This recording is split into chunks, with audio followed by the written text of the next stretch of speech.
popcorn. Anyway, uh, so yeah, so this presentation I called the psychic bioanatomy of sexual energies or psychic sexuality. So what I did, and I'm not going to read all of it. I'm just going to kind of highlight the main points. Is I broke down what like magic is energy, right? So it's I can't talk now because I'm thinking about other stuff. So scientifically, energy is observed, it can exist in a variety of forms. Some is being recognizable as capable of performing work. And so those are like, I made a list right here, like gravitation, the energy of rotation, nuclear reaction, sunlight, cosmic microwave radiation. These are all energies that are mechanistic and they perform work. They're recognized in science, right? They're talked about a lot. Um, Energy usually flows from high level to low level. So, like at the bottom of the list, like cosmic microwave background, radiation is like the ultimate, they call heat sink energy. So, sink represents when it's degraded so much there's no lower form for it to convert into or to change into, so it's kind of like just there, but it doesn't, energy doesn't ever like disappear. Like it just sort of transforms and transmutes. But once it degrades so much, like it doesn't really do a whole lot, but it still exists, right? So some forms of energy aren't dependent on mechanical motion, like what we're looking at in this list, like gravitation, for example. Other forms of energy are considered either potential energy or kinetic energy, which is basically like the mechanical motion of bodies. And then there's also like energies defined as power forcefully exerted. And so the reason I'm bringing up this, I know it doesn't sound like anything to do with sex magic, but any magic you do, no matter what form of it, you're using energy, right? You're using potential, kinetic, even mechanistic energy in its different forms. So there's that, and that's science, right? So then another part of energy that I wanted to talk about was called animating energetics.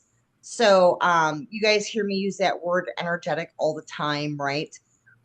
So it's energy operating with an effect or with vigor.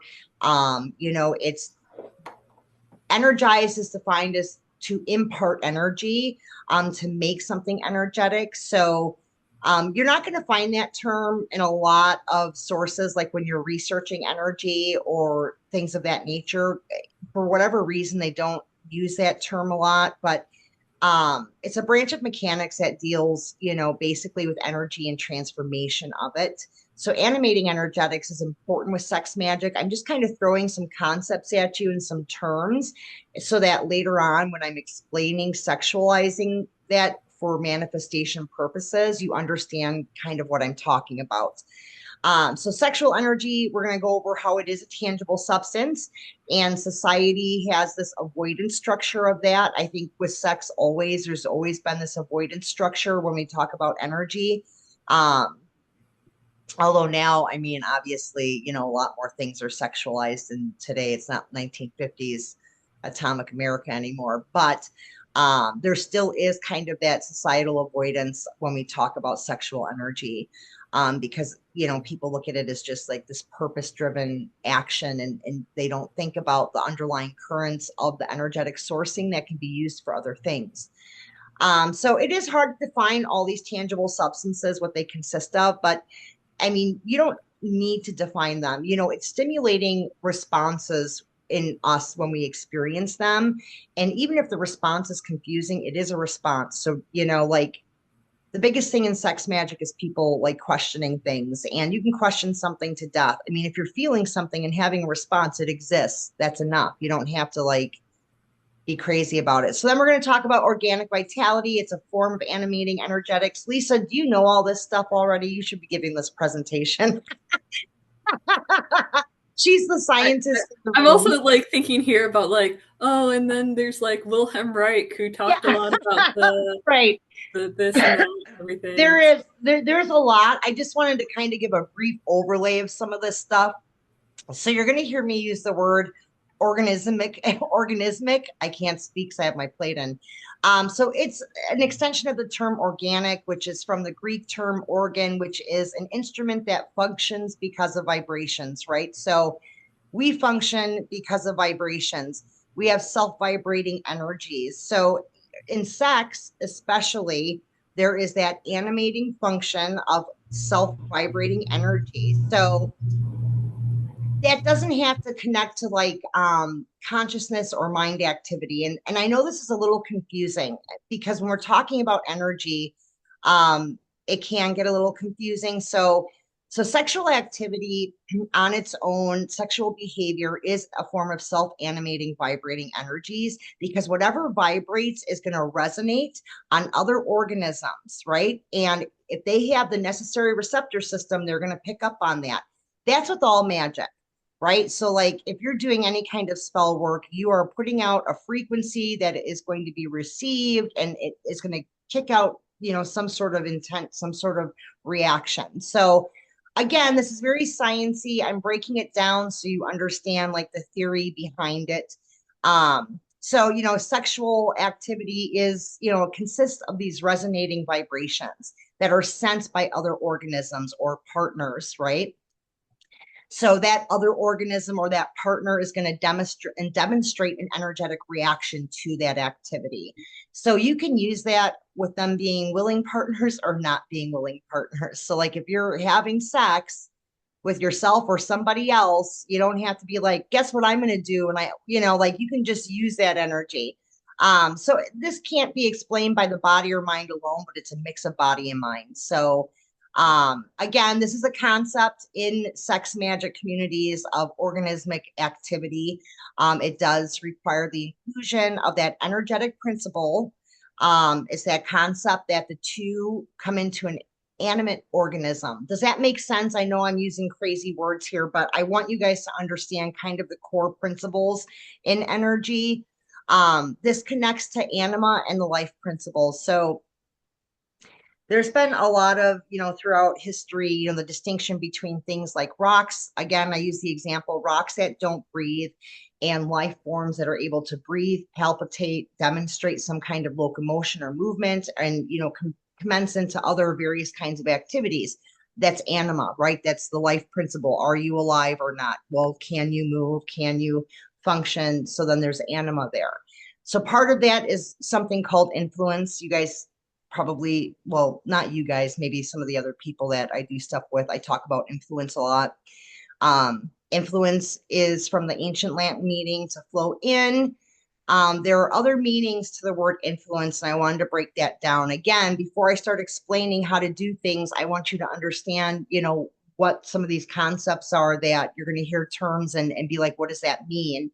And so when we talk about influence and sex magic, there's three ancient Latin meanings kind of that we're bringing in. So the first is that influence was thought to be a fluid that flew down from the cosmos and stars to affect our actions. It secondly was an emanation of hidden intangible power, which we all have within us, that is derived from something non-tangible, again, the cosmos. Um, and then three, the action or power of producing an effect without any apparent exertion of force or any direct exercise of command, meaning I am making something happen without touching it, without doing anything. So it's our power, our capacity of causing an effect in an intangible way. So it's all magic, right? It's very big terms, they're sciencey terms, but this is describing magic. So obviously, there's that energetic principle of flowing, that emanation, that action, that power, that producing power, from an intangible active principle or source that has a tangible effect. So that brings us into the life principle, like I was talking about the anima. So this refers to the soul. The soul is represented by the ability to breathe, that breath factor. That's that life principle I was talking about. It can be a little bit confusing because there's been a lot of different definitions over the years, but the Latin version is what we use in anima. Basically refers to that life principle of breath. But it also was a concept referred to as entity. So there are other factors designed to kind of fit into that anima. So it's connected to soul, of course, and I wanted to kind of break down what soul concept is. Again, this is not Latin, this is Nordic or Old Germanic. Um, so soul was considered animate and animated, right? So um, how do I explain this from an energy standpoint? Because I'm reading what I wrote, and I wrote a lot of stuff that is very technical, but I want to break it down into a way that isn't technical. So, like the earliest meanings of soul in Old English just referred to animate existence, but was later like brought into the principle of life in man or animals. But soul again is animate or animated, so it's not just like this kind of puffy rainbow cloud inside of us that exists and then we die and it leaves and goes somewhere. It actually is an animated part of our being that we can use. Does that make sense? Yeah. Okay. So, because a lot of people think of the soul as just this like puff cloud in us that just kind of is there and then we die and it leaves, but you can actually animate it. It's animated. Like you can put your soul to work, right? You can tap into these tangible and intangible energy sources to manifest things. Um, so that brings me into another theory you want to kind of have a small bit of knowledge about for sex magic, which is Renaissance magnetism. Magnetism was identified as this vital effluence radiating from every object in the universe to a greater or lesser degree, and through which all objects can exercise a mutual influence on one another. So, we just talked about the meaning of influence, that flowing down from the cosmos into us and turning the intangible tangible, right? And so, this is kind of an extension of that. This also, when you really think about it, talks about the aura and the aura system. Aura is energy, right? Cheery, are you drawing a penis on there? Oh shit. I no. I was just moving your window so I could read No, along you're with fine. you. I thought I you were didn't gonna know. picture. I don't care. You can draw a picture. It's fine. I wasn't trying to draw a picture. I was just trying to move your window. But yeah, no. So this magnetism, the reason I'm bringing it up is, this is about systems being influenced by the transmission of vibrations. And when we talk about entangled manifestation, it is the transmission of vibrations. That's how we manifest things in magic. That's how we set intents. That's how we set targeting. Is so like if I'm doing a healing work on somebody, I am transmitting a certain vibration and frequency to that individual. I'm attaching it to them. So part of like this magnetism theory is very valid in, when you're spell crafting, honestly. So, and that brings us into the vital fluids of repulsion and attraction, right? And so the work of magnetics then was picked up by other people. And the one person I wanted to bring up, and I'm sure Lisa's heard of this individual, it's Robert Flude. you know, Oh, okay. Well, late 1500s to mid 1600s, he was an English physician. He was a mystic philosopher. He's studied at Oxford, very, very smart. He was very strongly influenced by a lot of different Greek doctrines, but he created kind of the microcosmic, macrocosmic theory of sympathetic systems. So, you guys may be familiar with sympathetic magic. So, that's a big word used in hoodoo and voodoo. Sympathetic magic is when you think of voodoo dolls or you think of organ puppets, that's a form of sympathetic magic. So, he kind of developed that whole system. Of course, when he developed it and put it out, it wasn't for making voodoo dolls, but it was definitely the same concept, right? So, anyways, so the magnetic influence from man was what the sympathetic system was designed on. He believed that not only were those emanations able to cure bodily disease, but they also affected our moral sentiments, which basically means our outlook and the energy we're outputting and taking in. So again, voodoo doll, right? Healing, things of that nature. So he took it a step further to that. So when we talk about, and we're going to talk about this in a minute, entangled manifestation, this is two individuals who, as people, were always putting out different types of energy or aura. And we come across other people, and if our radiations, we'll describe it as radiations, kind of connect and kick back or distort. There's this negative component there. Like you don't really like that person, you know, you have that antipathy, you don't want to know them, you don't really want to talk to them. Whereas if you come across somebody and your radiations or your energy pass freely into and off of each other, that's that positive magnetism, right? Or that sympathy or sympathetic connection. So you're going to be attracted to that person. You're going to want to get to know them. You're going to want to talk to them.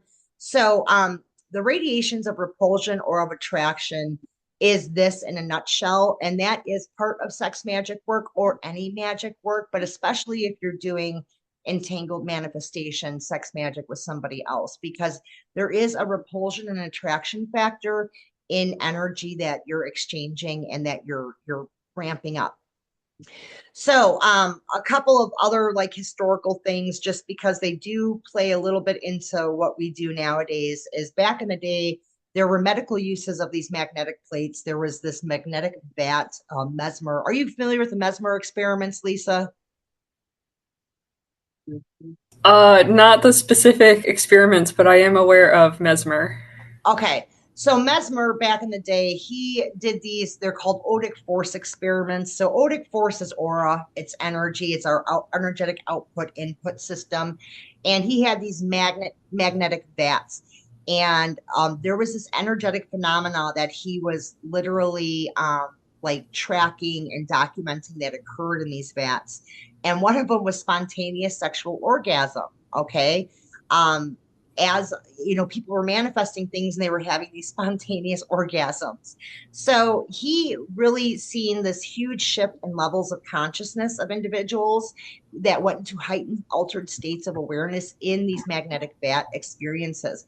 So I wanted to kind of explain what that was, because you can kind of do that yourself without having to be in a special like vat or whatever that he created when he was doing the experiments. But there is that paranormal trans phenomena that was documented, and it is used now, even to this day, in sex magic. So traditional sex magic practitioners know mesmer and they practice mesmer, you know, magnetics, because it does work. So odic force, that's your emanations of vital force. It's your aura, your energetic output. Mesmer referred to it as the whole of nature. And he, in his experiments, so they took place in these dark rooms sometimes where somebody sat absolutely silent. And then in that room would be a crystal, a metal, or a chemical. And he would do these different things to kind of document and experiment, you know, and have like the quantitative and the qualitative data to kind of prove or disprove his theories. So what did he find? So odic force is aura. So different substances radiating with that, with different auras were perceived by the silent participants either vaguely or strongly. They would have feelings of heat or cold, and that's why when we do work, magic work, you know, sometimes if you guys are manifesting, if you're not sure, sometimes you will have temperature fluctuations. That's kind of a self test. Are you getting really hot? Are you getting really cold? Are you getting cold chills? Are you having like these weird things and you're not menopause or premenopause? If you're doing something specifically intentionally to make something happen, that could be kind of a flag for you to know if it's working or not, is you're going to start having these, you know, bodily temperature changes.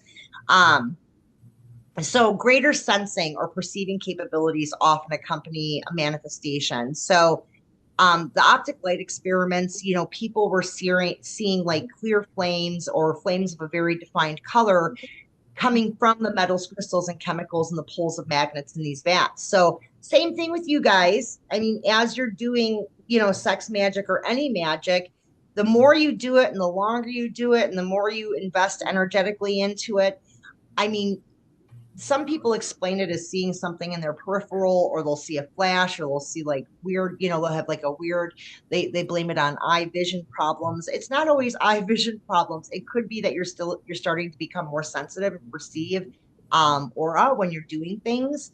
So odic force again, you know, was seen coming from the human body. And this is common in aura, you know, readings now. Usually it's the fingertips, mouth, hands, forehead, feet, and genitals. But it's, you know, a colored mist or smoke usually when you're starting to perceive it. It can be seen over new graves. You know, he documented a whole bunch of experiments on that. Um, by distance, by solid or liquid bodies. That's the old school divination with mirrors and, silver being dropped into cold water vats. Again, I'm just explaining this because these are things that happen. They're theories used in sex magic, and they're also things that you may experience if you're using it yourself.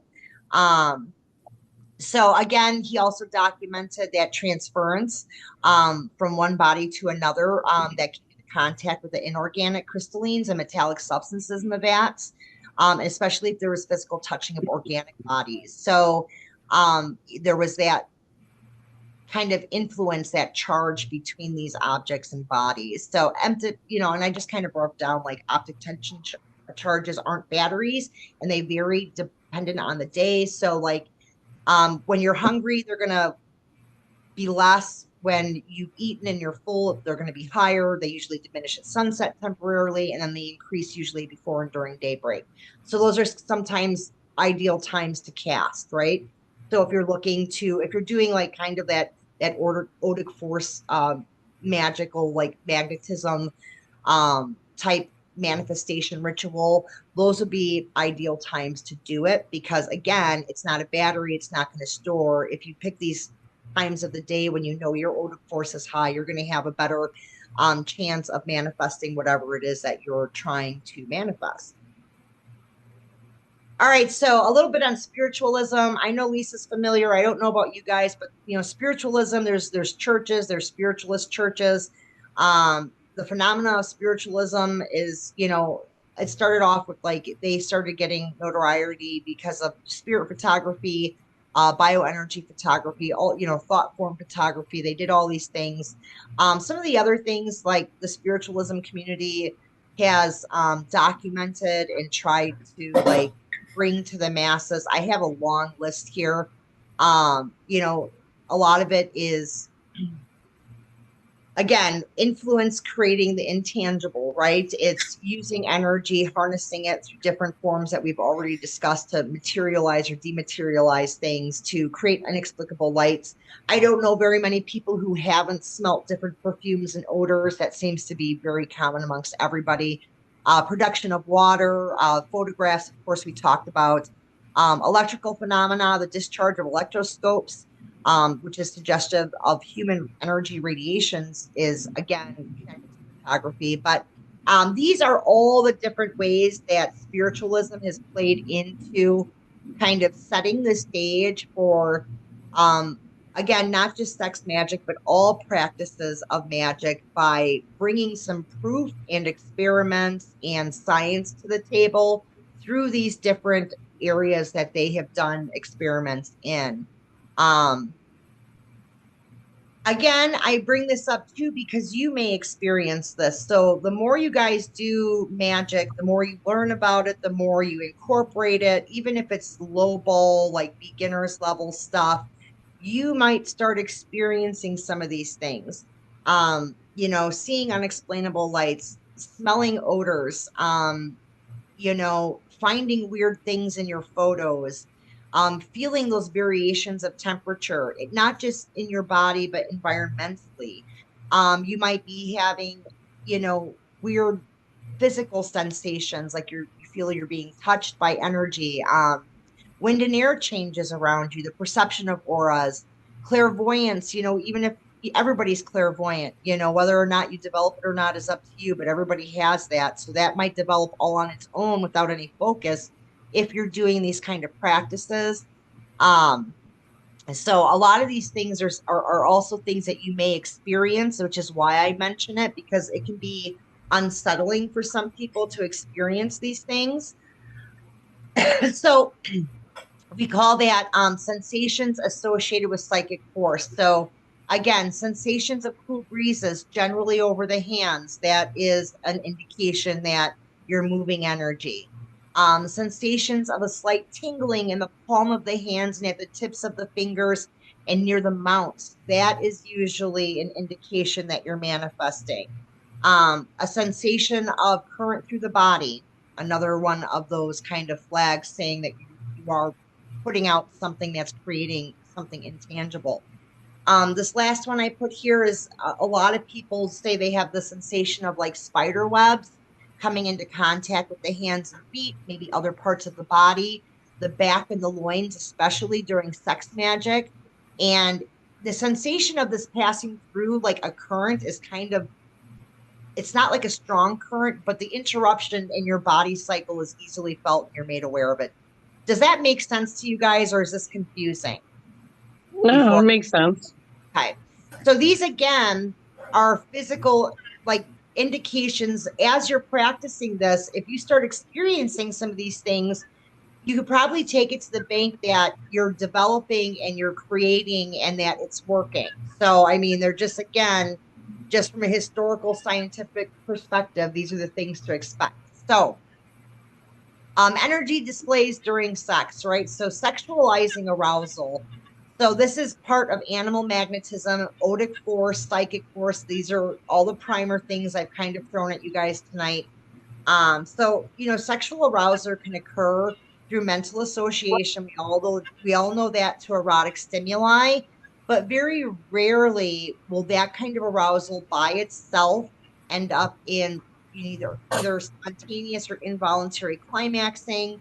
Um, so there needs to be like this spontaneous and voluntary climaxing that takes place in sex magic work, which I know doesn't make a lot of sense, so I'm going to explain it and break down what that means and how that could occur. So any kind of energy that is affecting your autonomic nervous system is going to create an effect, right? So when we're doing sex magic, that's what we're trying to do. We are trying to intentionally create this autonomic nervous system effect that is being created through like our magnetism, otic force, and psychic force, right? So it's the energetics involved in creating this intent. It's not just having the physical act itself. A couple things I'll bring up ways that you can work on creating focus on this intent is so orgone energy, which is bionic energy, or orgone energy accumulators are used by some people to kind of develop focus. Um, if anybody's into, the Chinese energy, I don't know if any of you guys are interested in that or study that, but the chi, if you follow chi methodology, that can help develop your psychic force. Clairvoyance, there's a lot of subdivisions to clairvoyance. It started getting studied in the 1890s. So, I mean, there's been a lot of research. There are a lot of different forms of clairvoyance. It's not just the five clairs, which we usually talk about. So, there's a lot of subdivisions like X-ray vision. There's actually a better term for that, and I don't know what it is. So, I just put X-ray vision down. But there's traveling clairvoyance, medical clairvoyance, platform clairvoyance. So this is deathbed clairvoyance. I don't know if you guys have ever heard of that. That's why I kind of put a definition there. But this isn't just seeing ghost spirits or corporal entities. You're seeing them at somebody's deathbed, or you're having them in near death visions or having near death experiences, right? There's macro, micro clairvoyance, there's hypnotic and trance clairvoyance. If you ever gone to a hypnotist, that's kind of what that is. They're using a hypnotic state and using trans clairvoyance, whether they're aware of it or not. But ecstasy is a part of sexual clairvoyance. Psychometric turbulence is a form of clairvoyance used in sex magic. And there's another science name for it, and I don't know what it is, but it's a mix of clairvoyance with telepathy. There's a special name, and I don't know what it is. But that's also another form.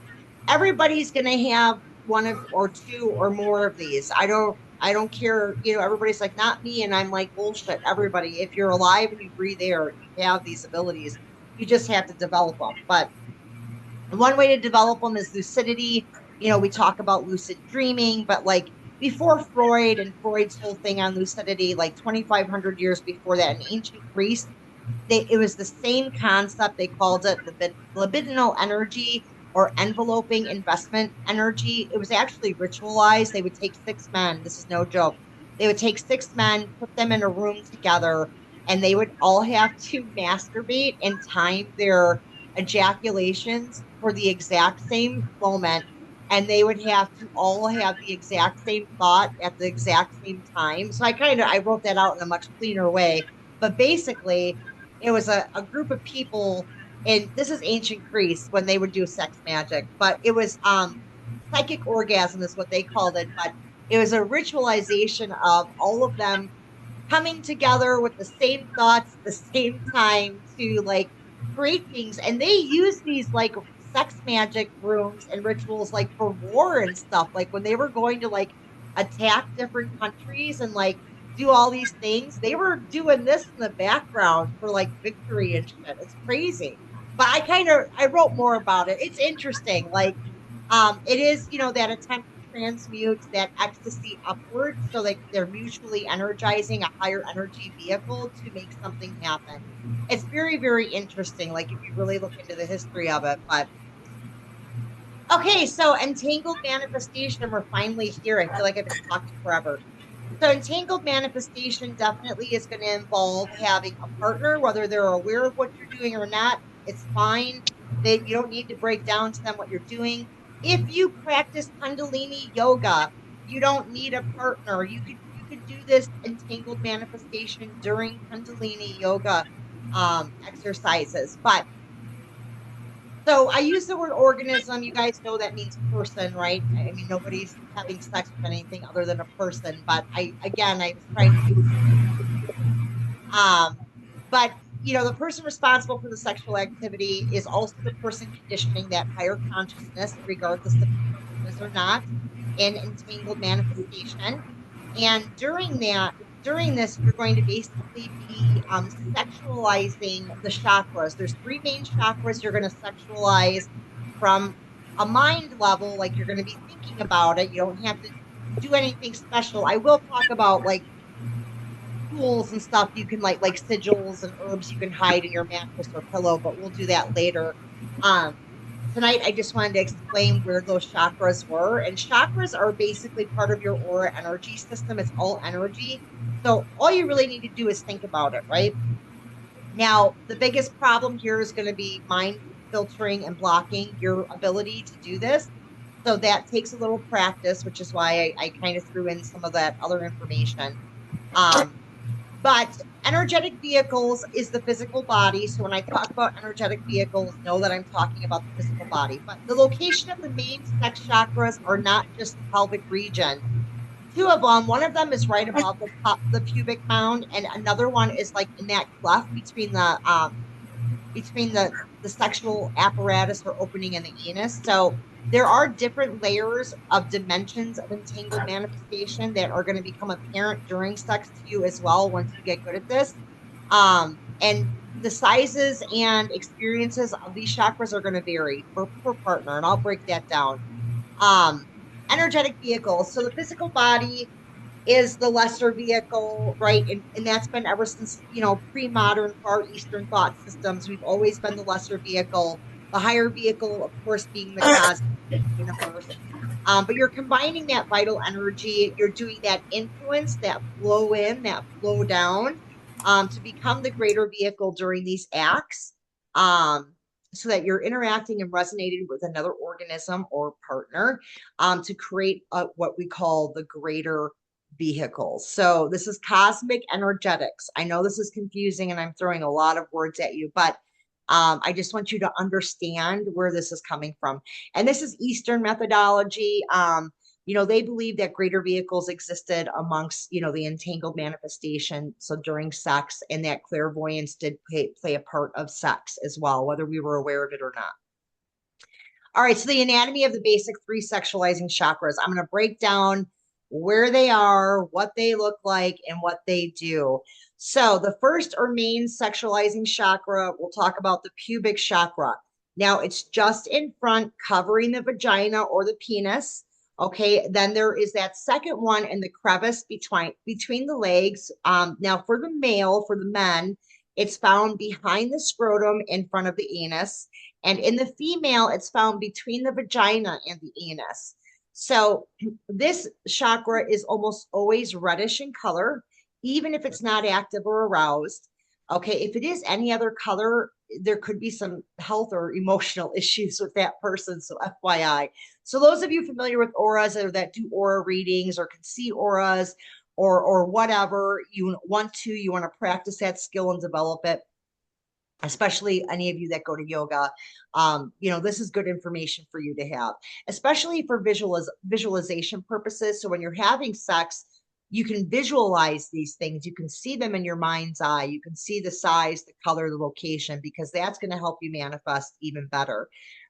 So this chakra is connected by an energy thread. It kind of flows up into the body interior from that location. It kind of whirls around, and then it connects both to your spinal column and to the esophagus, where it seems to sort of disappear. Okay. Now, from this area, there is going to be an emergence of other energy networks. Now, that's going to be normal. Like if you're studying auras or energy, it's endless and it's everywhere. It's bountiful, but you're going to definitely notice that where that disappears, there's going to be an emergence of another energy network that comes out of there.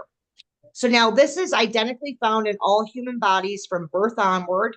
And if this chakra doesn't exist at birth, they say that the infant will not live. So back in the day, like energy workers would look at a newborn baby and, basically record the auras that they're seeing. And if they didn't see this particular aura, usually that baby didn't survive very long. So it's kind of a weird correspondence, but okay, so this is a chakra also found in most mammals, so not just humans, but most mammal species. So we're going to call it from this point forward. This is the crotch chakra. I had to, I had to give names to all these freaking chakras, right? This is the crotch chakra. So there are at least two other sex chakras in this area. So we're going to call this one the crotch chakra. So it's very responsive to any kind of manipulation in response to rays. So when we talk about rays, this is energy, emanating energy. When we talk about auras and we talk about like static electricity energy type situation, these are rays of energy emanating from the fingertips. Usually they're pink. When you're sexually active with somebody, it's especially responsive to looking by the tongue. And the reason I bring this up is because the tongue emits a kind of electrostatic aura, which is very dense and very kind of damply multicolored. And it's very powerful. So this chakra is also sensitive to sunlight. So like nude sunbathers, discovered this years ago. It was like recorded in an aura study and a chakra study and energy study. So and then let's move on to the anus chakra. I was going to call it the ass chakra, but we're going to call it the anus chakra. So all orifices of the body are a chakra point. So we're going to talk about the anus chakra. So the crotch chakra is really easily distinguishable from the anus chakra, which is seen as more of like a transparent, darker red color, which itself will intensify by any kind of finger manipulation and licking. And I'm just giving you all the facts. This has been researched, people. This is what research tells us in sex magic. So the anus chakra will sometimes kind of exhibit this opaque color, like a dark red, a blue, or a dull black. Now, those colors do seem to indicate like there's a disease or a virus or protozoa, bacteria, or parasitic presence that is caught up in sharing energy with that anal aura. So just an FYI on that. So the next or the third sexualizing chakra in males is we call it a small shock. It's about an inch in dimension. It's pretty small. It's usually a deep purple in color, and it's found halfway between the tailbone and the anus. This point is just kind of inside the cuff between the buttocks and that skin covering at the top. So at this point, the skin is very thin and fragile. So, rough treatment obviously isn't advised for stimulating that chakra point. So the equivalent shock in females is not in that location. Okay, it's not between the buttocks to the rear, but it's actually in the front. And it's just between the top of the vaginal cleft and the clitoris. So it can be seen, as like a deep purple, but more often than not, it's usually a dark green. I think the ones that it was recorded where it's been like a deep purple, there was like other things going on. So typically you're going to see dark green. Okay. So a male and female working together, having sex, there's going to be all these kind of energetic discharges that are taking place between all the chakras, really. But, these three obviously are the main ones that we're talking about tonight, because these are the three chakra points that we focus on and that we manipulate and that we work with during sex for sex magic purposes. So these discharges, obviously they're going to increase they're going to increase actually the pumping strength of the male pelvis and thighs, and they increase the orgasmic tension in the female pelvic area. And again, people that have studied energy and auric, like odic force things have documented like seeing this even in photographs. If you look up online and go down any of these dark rabbit holes, you can actually find sexual aura photography research. It's kind of wild. Anyway, so as these energies increase, they're going to tighten the muscles, right, in the genital area, and it's going to increase the penetrating hardness of the penis. I'm breaking this down. I know I don't need to, but I was trying to be technical. So your clairvoyance or your intuition, your insight, as you do this more and more, is going to kick in. And if it doesn't, visualize. You can visualize these colors and these situations, and you can use those visualizations to manifest. So there's going to be discharges. They're usually like kind of a brilliant pink. There can be that blinding white there. Images and photographs of couples having sex usually show these two chakras interacting in them. Again, if you go down a rabbit hole, I mean, there's some shit on there. I mean, there's crazy photographs. Anyway, I'm kind of going off my own tangent here. So objects do need help in building up these charges. So like if you are masturbating, it's going to be harder to build up these charges. You can, but it's going to take probably more, especially with these two vital chakras that we're looking at. So the delicate chakras, which are at the tip of the penis and the clitoris, they're very tiny. They resemble in women a kind of like a glowing red ruby. In females, and in men, it almost looks like a tiny deep green glowing emerald. And these two chakra points, I mean, they're pretty intense. So when they're highly energized, they both kind of emit like these gem-like rays and sparkles. So people that do aura readings and do sexual aura photography, it almost looks like gemstones, kind of like. So anyways, in pre-modern societies, you know, where was I going with that? Hang on. Wait, I lost myself. Where am I? Anyways, okay, let's just go to size. All right, so in size, these are about 1/16 of an inch in dimension. They can be easily missed at first, especially if you're an early stage kind of intuitive when it comes to this stuff.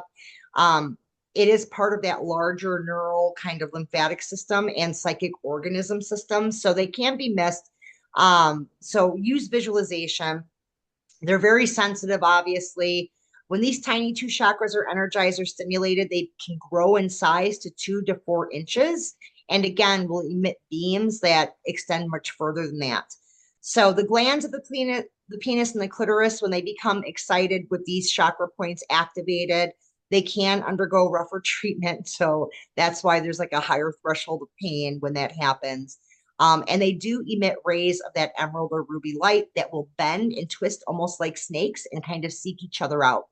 So the strength of those bending beams do weaken, usually after the age of 30. So woe is me for all of us in this room. But after the age of 30, they do seem to weaken, except in certain circumstances. Now, premenopausal women will often exhibit a very strong final display of these chakras and these energy points, while older men can kind of temporarily rejuvenate theirs by interacting with young females. So there's that, just kind of an FYI point. So now the next chakra, the sexualizing chakra of the thighs, the inner sides of the thighs in the female, on the inner thighs closest to the vaginal areas, there is a series or a pattern of small chakras that are blue in color and also white. There's a similar grouping of these that are red in color on the male. However, the male has their collection of sexualizing chakras kind of where they encircle the thighs to the outer side as well and actually extend down to the calves in some men. These can even ascend up to the hips and involve at least some part of the buttocks, usually the lower cheeks. So men are usually sensitive to having their thighs and buttocks touched while you're stimulating these chakra points. Women, when these chakra points start getting activated, sometimes you'll notice they're keeping their legs together, but fingertips, tongues, whatever, that will be enough to kind of get things going. Anyways, these minuscule chakras actually produce heat. It actually produces what is considered a slight hypnotic state, and they can protrude about a quarter of an inch above the skin surface, like when you look at them in photographs or if an aura reading is being done. Um, all right, moving on. Okay, so sexualizing functions of the other organs. So collections of tiny white chakras can be found all over body orifices, really everywhere. But I wouldn't really worry about sexualizing all these different chakra points and different erogenous zones, just the three main ones we're talking about tonight. Um, there are kind of like more refined collections near the lips, ears, and nipples. And so, I mean, oh, let me move this for a minute because I think I wrote about the lip ones because I thought those were important. All right, so females, that's right. I wanted to break that down. So men will have bands of them circling their biceps and their forearms, their pectorals, and then their shoulders onto the back. So those could be sexualizing chakra points.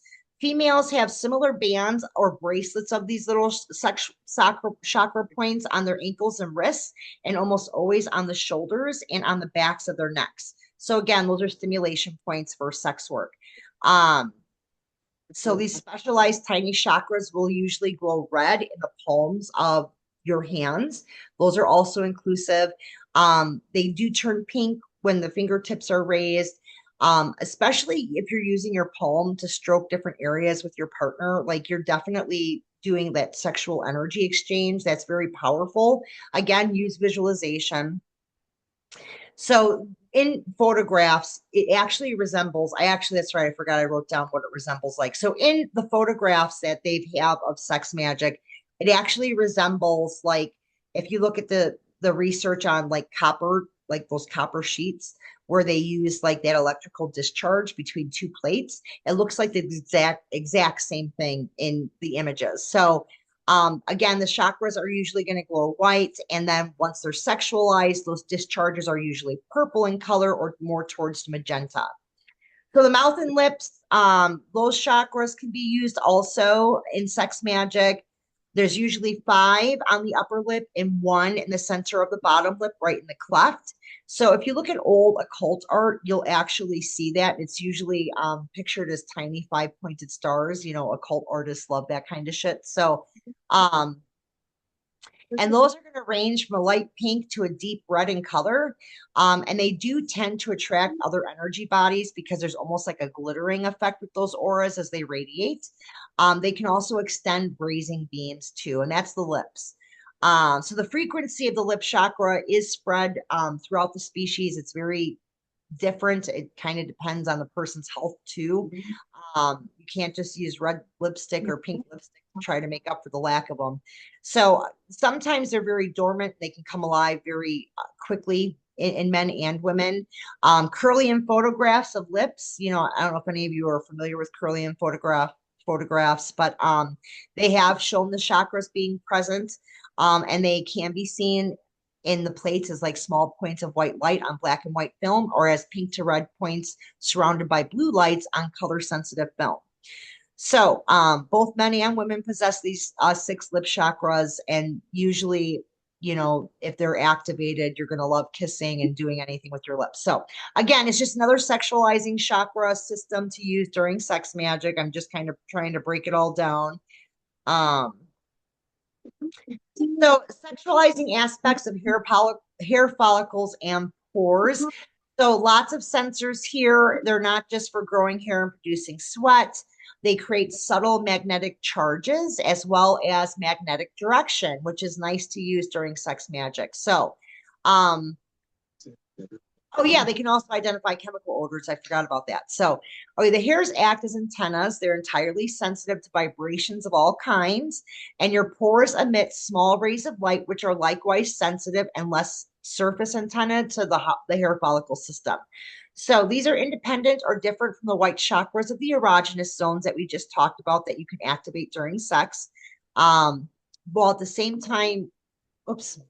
Um, these are energetically connected. So the hair antennas will detect energies invisible to the eye, um, you know, mechanisms in your brain. It's going to introduce this subconsciously, and the appropriate images are going to come in. But the hair and pores seem to be sensitive to thought forms. So again, visualizations, and that's why I'm breaking down color and size.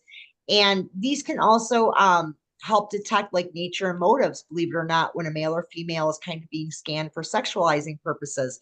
So, like if somebody's checking you out at the bar and they're looking you up and down, they're definitely sending energy like that interest. They're kind of scanning you to see if they want to fuck you or not, right? Or they want to approach you or not. Or are you fuckable in their mind, whatever. And you know, your actual your system, your energy system can pick up on that. And the hair and pores actually do a job. You know, they can do that. They're doing it at like a weird, really weird, like kinetic level. So the hair antenna will respond and inform the follicles, at which time the whole sensorium will become intensive. You know, so when you're feeling those goosebumps or your hair is standing up on end, your hair antenna has just sent a message to your system, right? So, like in sex work, obviously, if somebody's checking you out and you notice they're checking you out, you might get goosebumps, you're getting excited, your hair stands up. This also happens in situations of danger too. You know, your hair network is kind of alerting your body of danger. But so the same is true if one enters an environment designed for sexualized encounters. So nightclubs, bars, you know, things of that nature, you know, if you're out seeking speed dating, I don't know. But each hair can be extended often to about a foot beyond its tip by a needle thin ray of intense blue light, this ray is bendable even if the physical hair is laying, you know, down horizontally flat to the skin. That ray extension, that part will form kind of a right angle to the skin. And again, this has been shown in spirit photography, you know, sexual spirit photography, aura photography, time and time again, very consistently.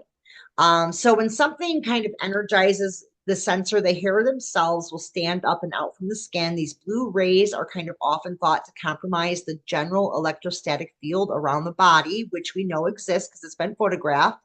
And these rays specifically are extraordinarily magnetic in nature, and they contract and repel just like magnets do.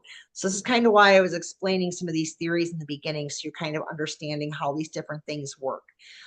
It's the whole attracting and repelling sexualizing energies when you're using it for sex magic. And then I wanted to talk, I didn't know what to call it, but stimulus energy, which is horniness energy, energetic horniness. I don't know what else to call it, you guys. And so it's often described as a hunger or starvation, right? That having sex per se, even if having it repetitively, it's not going to fulfill that hunger. So it could be concluded that something else is involved. You need something else, right? It can't just be sex all the time.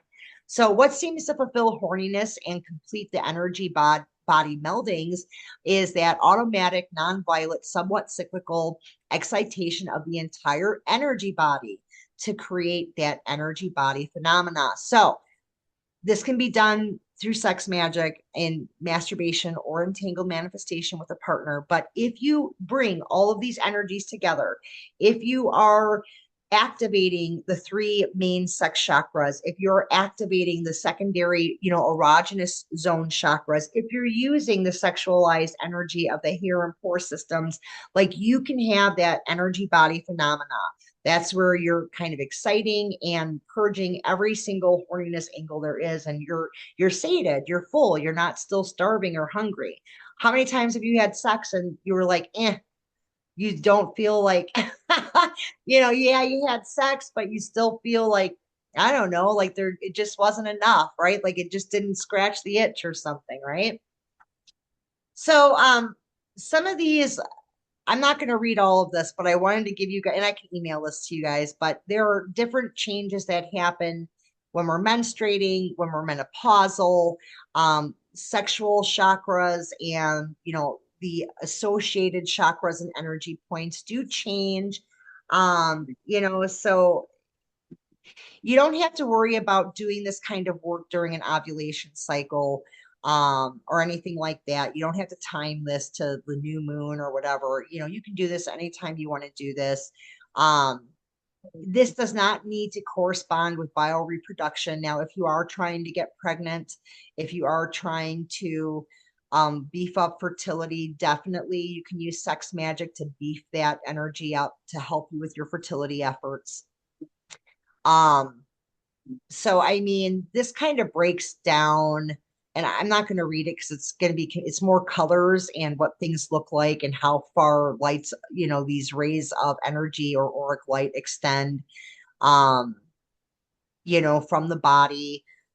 And odors and fragrances can develop, like there's all these different things, like I almost feel like my brain is starting to, I put in a lot of information in this in this presentation, and now my brain's like, Jesus, Michelle, what's wrong with you? This is like 4 presentations.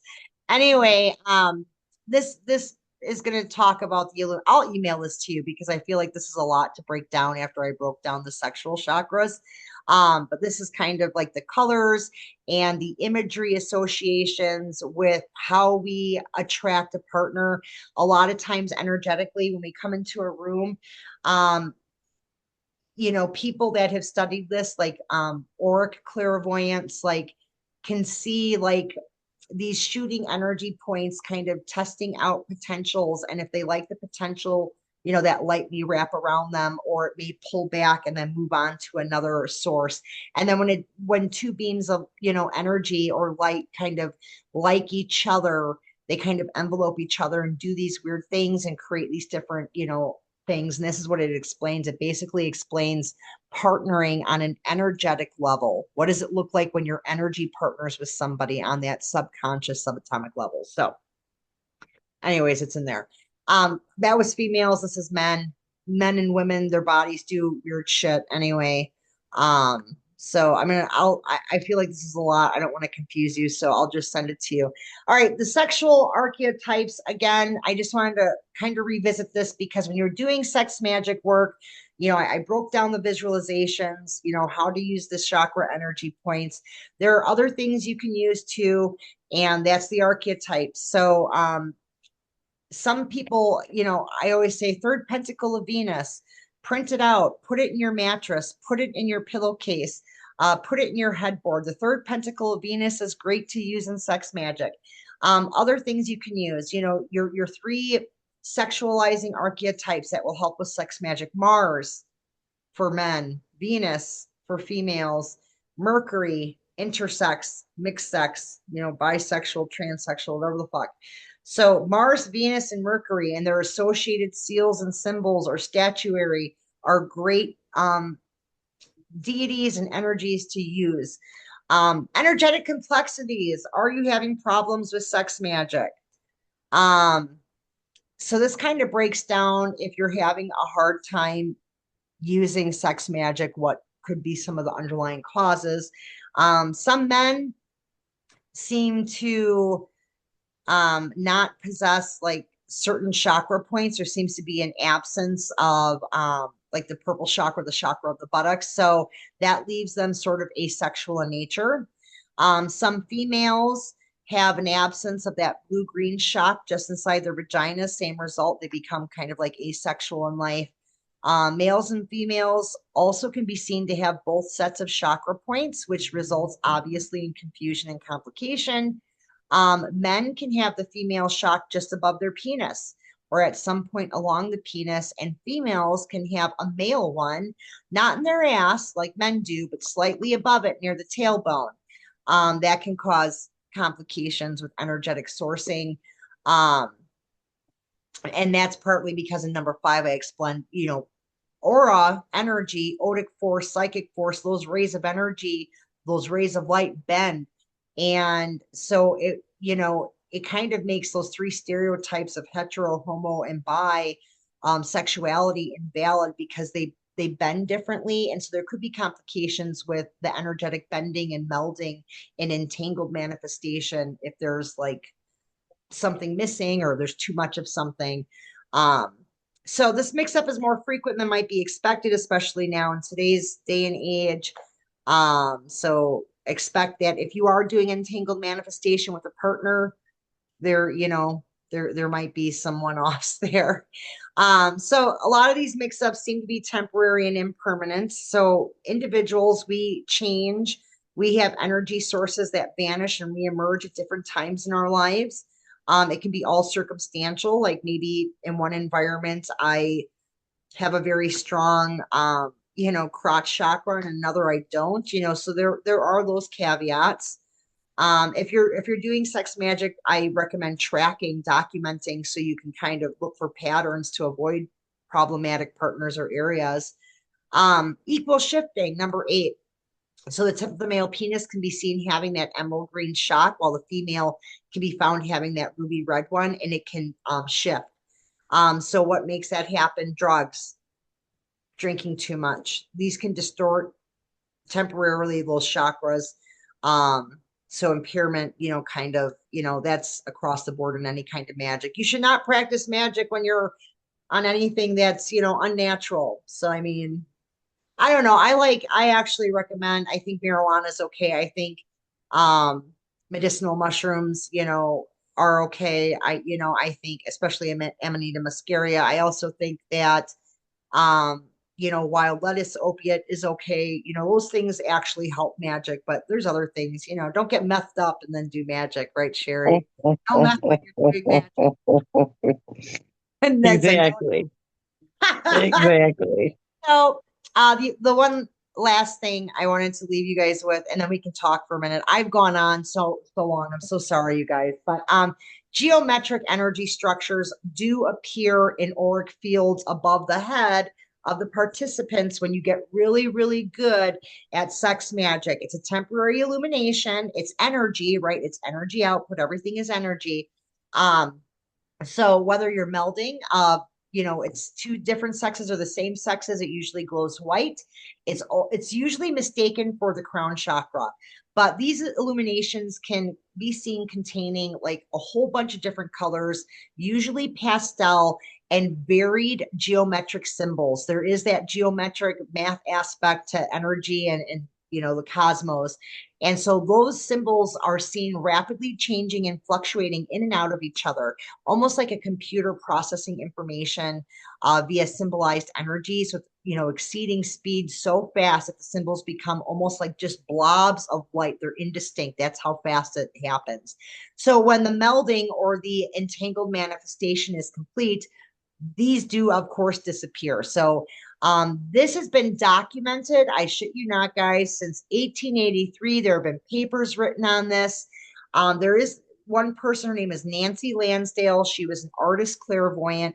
She studied and saw these symbols. She could see auras. She was born just seeing auras. She didn't have to do anything to develop it.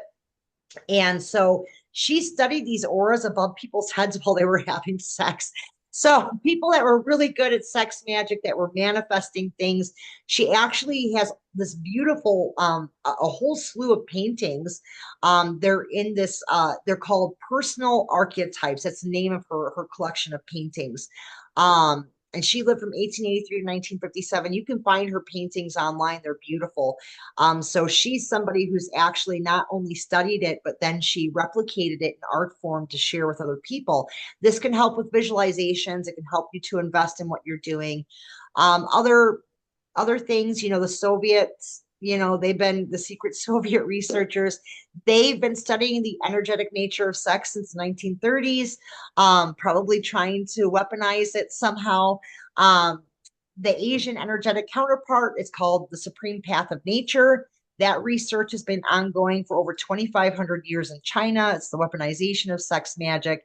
It's also used in Western PSI research. So a lot of people kind of like, well, it sounds hooey, but it's used by government agencies all over the world, right? So it can't be that hooey.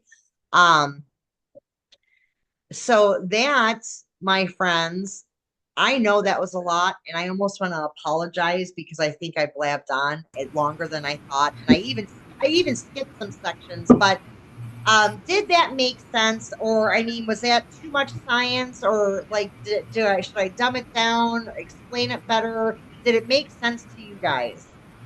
You know what? It was a lot of information. It did make sense, but I feel like